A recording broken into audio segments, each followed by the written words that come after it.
Mark, you've obviously seen firsthand the way that Wayne went about scoring his 892 goals in the NHL, and now you're seeing Alex in his whole career as he hits 800 and works towards Gretzky's record.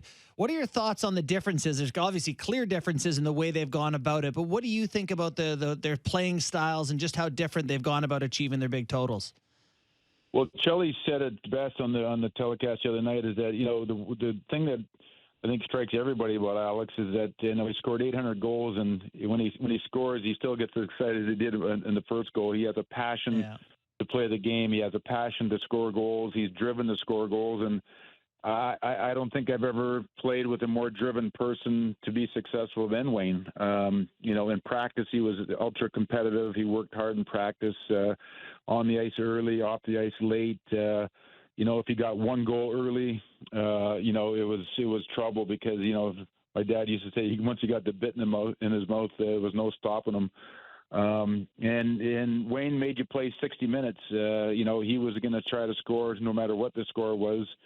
But I think it's the overall just sheer passion for the game that if you had to compare the two, that would be it. Obviously, the styles are completely different. The way they score, the size of each player physically, but the passion and the drive to score goals was very similar.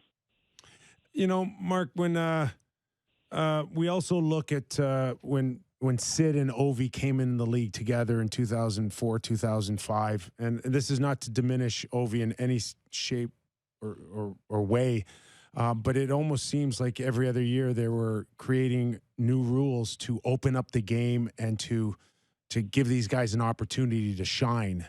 And I certainly look at our era where it was just, hey, if someone wants to ski behind you with a hook or interfere or, all the things that you needed to do to fight through and score goals, it is still quite remarkable what Wayne and you and many others have been able to do to get those totals up.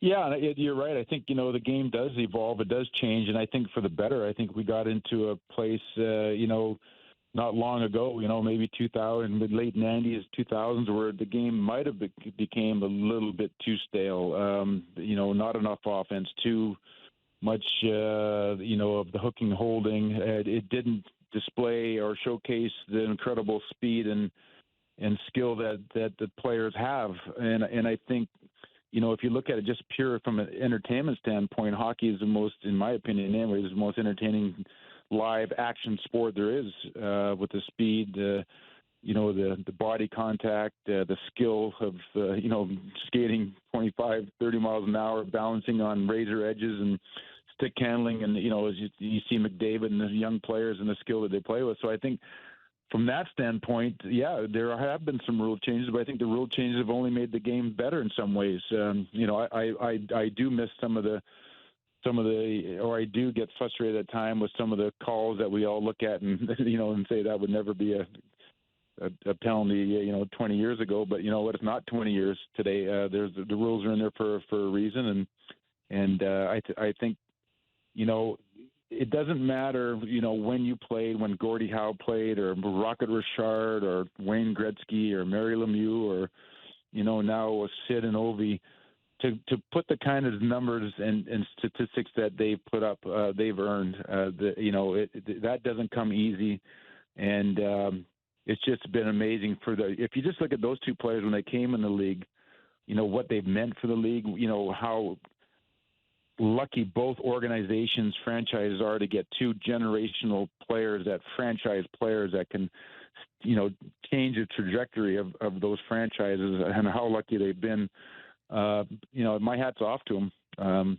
And I would never use rules or anything as an excuse for what we did or couldn't do, or what they've been able to accomplish or what they couldn't. They've earned it through hard work and sheer determination.